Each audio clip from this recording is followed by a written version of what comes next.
the fateful evening that I tasted premium sake for the first time, I went home and I was dumbfounded, I was confused, I was startled. I was still mystified that rice and water tasted like, oh my God, fruit. That I wrote down in a book, I tasted sake tonight. So then I went on a pilgrimage. Every place I went, I started grading these brews and I started making book after book after book of all documented sakes. And I have 793 brews that I've written about, and I have another book of about 800 sakes I've tasted in Japan that I didn't have time to flesh out completely. In the wine world, 80% of the final product is dictated by how good the grape is. It's almost the inverse in sake. It's 80% construction and 20% raw materials. And there are no great years, there are no vintage years. And when I ask brewers, well, what was the good rice year? They never remember the good rice years, they remember the bad rice years, because those are the years they have to work really hard to achieve that consistency of their brew the year before. People will come in and say, well, I like wine, and I don't think I'm gonna like your sake. And I say, well, a lot of people might like wine, but a lot of people don't like sulfites. Sake has no sulfites, it's pasteurized. A lot of people will come and say, you know what, sometimes wine, I'm getting too much acids from wine. Sake has 1/3 the acidity as wine. You're drinking almost like flavored water, but wow, check that out. I'm getting, you know, a viscosity that's pretty thick, and I'm getting nuances of like cantaloupe or honeydew, and that departure is really kind of dry and quick, and there's no tail whatsoever.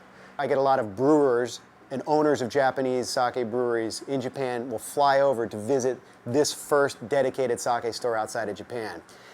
You know Mick Jagger, you know The Who. Sake brewers and head tojis are my rock stars. And whenever they come to my store, I have them sign these bottles. And they ask why, and I convey to them that you guys are my heroes. Last year in Japan, they bestowed upon me a title called Sake Samurai, which is a pioneering, kind of a vanguard award awarded by the Japanese Sake Brewers Union, really kind of the highest honor I could ever get. But I'm more proud of the fact that I'm a guy from Ohio, that sake spoke to me.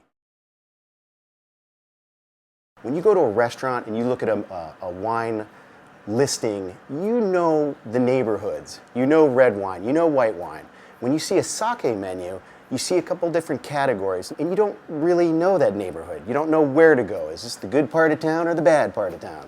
I always recommend, if they break the menu out into junmai, ginjo, and daiginjo, which are the 3 major categories of sake. Your first class is your, wow, we're here, we're drinking fermented rice and water that is so nuanced and delicate and complex. And that would be the daiginjos. You're going to pay a little bit more for the daiginjos because they are the more labor intensive. It takes incredibly beautiful brewing rice to make a very good daiginjo. If you enjoy dark beers, Belgian beers, if you enjoy Pinot Noir, I would hunker you down in the junmai category. They definitely have more presence, more mouthfeel, more action. In terms of sushi, I would recommend ginjo. And ginjo is a very clean, very direct flavored category of sake in general. It stands up to the nuances, the cleanliness of the fish, and also can combat some of those, let's call it goofy, Western, which are delicious, but mayonnaise and cream cheese on my maki is kind of goofy. If they bring your sake out in a tokuri, the ceramic chimney-shaped vessel used for heating, I highly would recommend saying, I would like that poured in a wine glass for me, please. And they'll say, okay, but then say, wait a minute, is this a house sake? Why are you pouring it? Is this your hot sake that you're just going to cool down to room temperature or chill for me? If they say yes, I would avoid it. I'm a purist, but I'm not a snob. I like sake cocktails. Do I drink them? No, I'd rather drink a beautiful sake by itself. But there are people who need an introduction and an entree, and it's a good way. Sometimes brewers have a hard time understanding, well, why are they taking my beautiful sake and putting, you know, vodka in it and cream to make something? And I'm like, just sell more sake, friend. People are quite fond of the Masu. The Masu is the proverbial sake container after the ochoko. The Masu traditionally was a form of measurement of rice. What you would do is you would go to a market, they would take rice, measure it off, and you would buy the Masu. These little izakayas, these little sake pubs, were serving sake in different types of vessels. And a lot of guys didn't think they were getting a fair pour for their money. So they said to these izakaya owners, why don't you pour my sake in this Masu? then I know that you're not tricking me. The flavors of sake back then were coarse, really rough. And when you drink a little bit of cedar, it acts like a masking agent. It kind of blends the flavor a little bit. Will you drink your favorite white wine out of a cedar box? And the guy's like, hell no.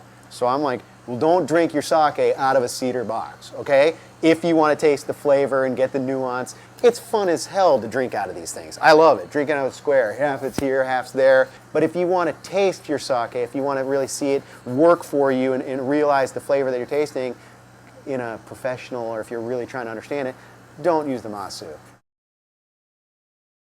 There was a massive perception that all sake had to be served hot. And back in the day, when we had really bad sake here, I'd recommend serving it hot because it would act as a masking agent. There's a big swing where people are like, oh no, you have to have your sakes cold because cold sake is premium sake. Only in the context that it is kind of the premium sake that you're drinking cold. But there are great sakes to taste room temperature. There are great sakes to taste warm. I want everybody to realize that within every bottle there's a sweet spot. And hand me that bottle right behind you. And the brewers, some are so kind as they will put icons on the back of a bottle. A glass with ice cubes in it, a glass that just looks like a wine glass, a glass that has a little squiggly in it, and another glass that's in boiling water, and another glass that's in boiling water. And what that is, they're saying there's different zones that this sake drinks well at. This one so happens to drink well right out of the refrigerator in room temperature. They circle those icons. Now, the cool thing about sake is when your wine expires, you don't get to it for a couple days, what I recommend is take that bottle, put it into a kuri, and warm it up. Because that is sort of a little bit damaged sake, but when you warm it up, you get a whole different flavor coming out in a whole different realm that's fantastic. We can make sake by taking steamed rice, putting it in our mouth, chewing it, spitting it in a bucket, and the enzymes in our mouth would break that starch into a glucose, and our spit in the bucket then would ferment because of natural airborne yeasts. That's actually traditionally one of the first forms of sake. The difference was it wasn't a guy like me chewing it, they would use the village virgins. You gotta take a grain, you gotta turn it into a sugar, and then you have to turn that sugar into alcohol. You need to mill or polish the rice to take it out of its brown rice form. You take this white rice, you mill it. Today they have these massive tower machines that they put the rice in, it comes down, they churn, then they weigh the product and they figure out how much of the percentage is removed, which gives you the category, junmai, ginjo, daiginjo. You take your rice and you put it in a steamer. They take a third of that rice into a room called a koji room. This is where sake is built like beer. They take a mold to break that long chain starch molecule into a glucose. They're also doing a yeast starter. For all you bread makers, same thing with sake. So you have a molded rice and you have a yeast starter. And then what they do is they combine these for 4 days. Yeasts are powerful little suckers.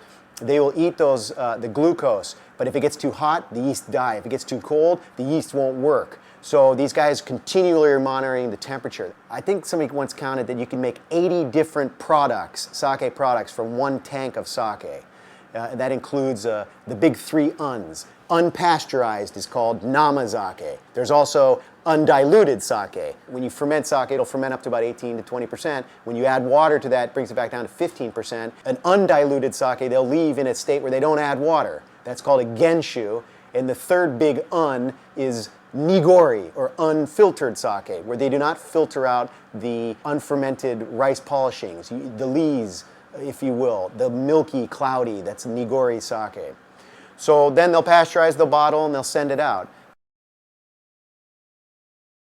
The essence of sake comes down to how much rice is milled or polished. A brewing rice is a rice that is twice as starchy as regular consumption rice. It also has a characteristic where it's very hard on the outside and very soft on the inside. Hard to stand up to that friction of milling, of polishing, and very absorbent on the inside to absorb water, so when you steam it, it breaks kind of easier. When you have consumption rice, like sushi rice, they will take about 10% off each grain of rice to sort of clean up the husk, if you will.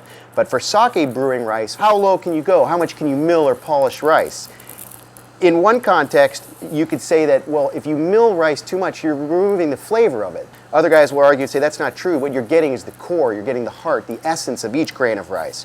So typically a daiginjo is rice that's been milled to 50%. Now these guys like one-upping each other in the industry, and so they'll start going down the ladder, if you will. Some guy will remove 65% of each grain of rice. And now you're looking at a seimai buai, a milling rate of 35%. Somebody else will say, wait a minute, if they went to 35%, wow, why don't we go down to 28%? And you're talking about a little BB of a grain that was once pretty sizable. I sell one sake in the store and it's obscenely expensive, and it shouldn't be, but it's only because there's only 200 bottles made each year, where the gentleman mills the rice to 14%. If my math is right, he's removing 86% of each grain of rice. And I ask him, why? At some point you've gone too far. And he said, no, I haven't gone far enough because the soul is in the 1% of the rice itself. People ask me daily, what do you drink out of, and what should I drink out of when I drink my sake? Everybody's convinced that we need to drink out of small little ochoko. My quick answer is, well, do you drink your favorite Sauvignon Blanc out of a little cup like this? The brewers make a sake to taste like something, so they want you to capture that essence. And I don't feel like you capture the essence of their efforts in a small little cup like that. So I usually recommend people drink out of Viognier or Chardonnay white wine glass. I recommend definitely when you open that, it looks gross, looks weird, but get your nose in there. So then what you're doing is you're looking for what? You're looking for elements. You're looking at the color, the pour, you're looking at the textures like you would for wine. See, this guy is a fat brew, so a lot of glycerins in this guy, a lot of amino acid. You'll see legs just like you will in the wine world. Obviously a vessel like this brings out the nose far better. And this guy always has kind of a powdered sugar tonality to it that I really like.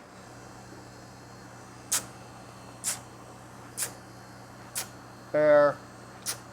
Doing. Close your eye. Exhale. What I just tasted was an incredibly delicate sake that was very full in flavor, but the fluid itself was incredibly clean. Don't be surprised if you find the forest floor, the soil, the crushed leaves, the mushrooms. Then on the other side, don't be afraid if you taste, oh my God, that's watermelon. I'm tasting hues of watermelon, cantaloupe.